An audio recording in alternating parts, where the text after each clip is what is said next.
Everybody, Matt here, Run the Planet, and today we're talking about the Nike Zoom Fly 3 at 1,000 miles. That's 1,600 kilometers.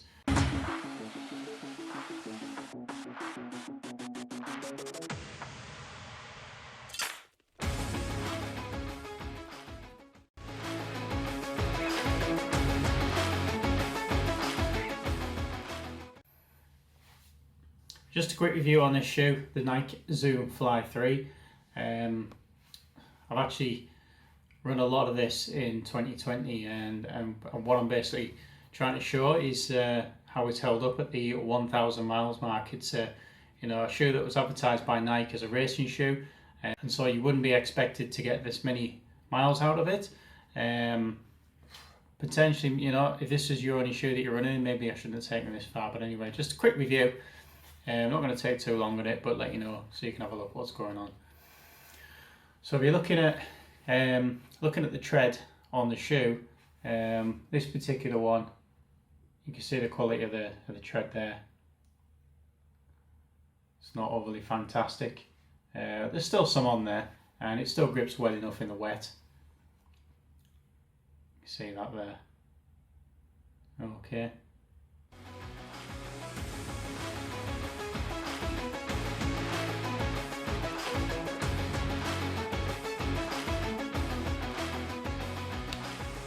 In terms of the way the upper's holding down, the neoprene lining that locks down on your foot, that's still really comfortable and still really tight enough so that it hasn't overly stretched or anything like that.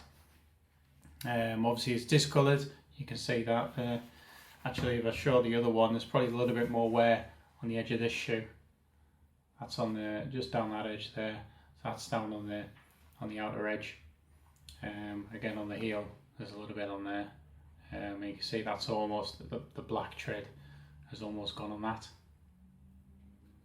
So, but I would say the shoes hold up well. I'm not really going to use it for much more than probably days when I don't want to get other shoes wet now. I've got another pair. If you've been watching the channel, you probably know I've got another pair of the Zoom Fly 3s. So I would say I'll use this shoe in days when I don't want to get other shoes wet.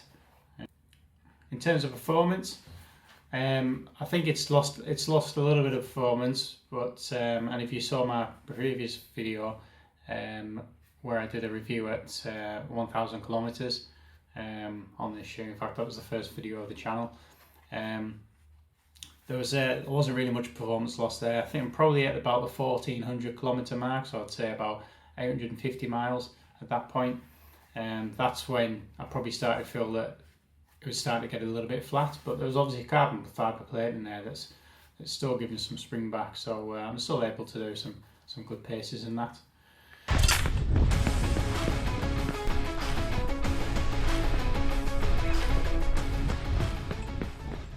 Probably one of the best points of pretty much most of the Nike shoes, but definitely these ones, is the laces. The laces are long enough, but they're not too long, and they don't stretch. Which enables you to get a really tight, good lockdown on the shoe. Probably one of the best laces I've had. So when I eventually finish using this shoe and it goes in the bin, or it goes on the wall because I've got that many miles out of it, I'll probably keep hold of the laces, just in case there's another pair of shoes that I buy down the road that I'm not happy with them. And some shoes tend to have some really stretchy laces. These don't stretch at all, and the quality is still there, no breaking them or anything. Obviously recently, if you've been watching the channel, I've been doing a lot of interval work, and this shoe has been featured in that, so I'm obviously using it for a lot of the speed work, and I'm still getting a lot of speed out of the shoe. One thing I might have said is I did probably at about 1,450 kilometers, and for about 50 kilometers, running the shoe was perfectly fine, but when I put the shoe on in the morning just before I go out for a run, I could hear some kind of as I was walking around it, I could hear some kind of a clicking noise in the bottom of the shoe, and I was suspecting it was maybe the carbon plate had cracked, and it was like two surfaces of the carbon plate rubbing against each other. But there's no feel of difference in the performance when you're running in the shoe. and that's since gone away now. So I really don't know what that noise was. Maybe there was a stone stuck in there somewhere. There's no big holes penetrating, so I don't know how that's happened, but that's definitely gone away now. But I would say this shoe is probably good for about 1,000 miles in terms of everyday running. You could probably get a good 700 or 800 miles out of this and still get really good performance. I'd probably say it's had about 800 miles of high performance running. And actually this particular one, I'd have no problems turning up at a half marathon and running that. I did do a lot of marathon running in it last year, but whether I'd want to go and actually use this pair with 1,000 miles already on it for a marathon race, I'm not too sure. I think I'd do it if I didn't have any other shoes available. Couldn't afford to buy another pair of shoes. That's the only pair I'd have no problems running it in that.